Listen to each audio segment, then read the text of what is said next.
Butter garlic চিকেনের ইতিহাসটা ঠিক বাটার চিকেনের মতো অতটাও পুরানো নয়, তবে এটা সারা বিশ্বে খুবই জনপ্রিয় হয়েছে। আসলে পশ্চিমা দেশগুলোতে গার্লিকের ফ্লেভারটা খুব পছন্দ করা হয়, আর চিকেনের সাথে এর কম্বিনেশনটা অসাধারণ।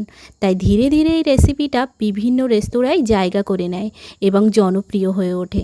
বাটার গার্লিক চিকেন বানানোর জন্য বোনলেস চিকেন নিতে হবে, আর চিকেনের টুকরোগুলোকে ছোট ছোট করে কেটে নিতে হবে।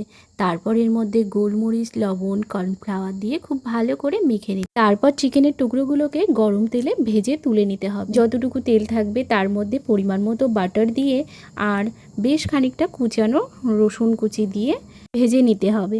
কিন্তু খেয়াল রাখতে হবে রসুনটা যেন একেবারে লাল না হয়ে যায়। তারপর ওর মধ্যে একে একে ধনেপাতা, সয়া সস, লবণ, গোলমরিচ দিয়ে নাড়াচাড়া করে নিয়ে ওর মধ্যে দিয়ে দিতে হবে গরম করে রাখা জল। তারপর জলটা ফুটে উঠলে ওর মধ্যে চিকেনগুলো দিয়ে জল কিছুটা কমে আসলে তারপর ওর মধ্যে একটু চিলি ফ্লেক্স আর ধনেপাতা, সবশেষে একটু লেবুর রস দিয়ে দিলেই আমাদের বাটার গার্লিক চিকেন রেডি। এটা কেমন লাগলো জানিও কিন্তু।